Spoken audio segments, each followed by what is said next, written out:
Okay, so in this video we're being asked to solve the equation using the square root property.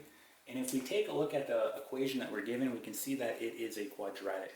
All right. So in the past we've talked about solving quadratics. We can do that by factoring. So you may be thinking, well, let's try to factor it so that we can solve it. And if you were going to do that, you would subtract 27 on both sides, and then you would try to factor it. Okay, but there may be an easier option here.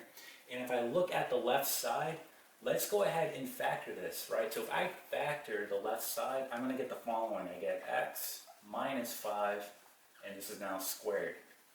Okay, so we just factored the left side, and now we have this equal to 27. So at this point, I can actually solve this, right?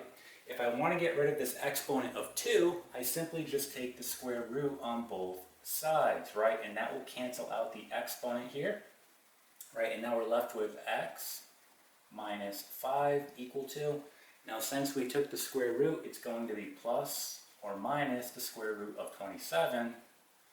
And at this point, we want to go ahead and break this down, right? So we're going to do that using prime factorization. So I have the square root of 27. Let's get two numbers. When I multiply, will give me 27. Let's do 9 and 3. So this is prime. So we're going to leave this as is, and now we're going to continue on. This is going to be 3 and 3, right? When I multiply, give me 9. So I have a pair here that can come out. So 3 will come out. And then my 3 here, since I don't have a pair, stays underneath the square root.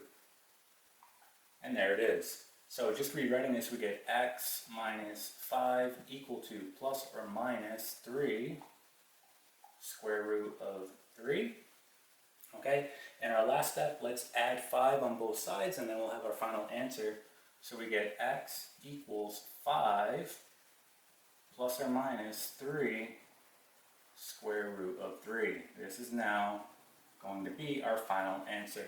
So that's how you solve equations using the square root property.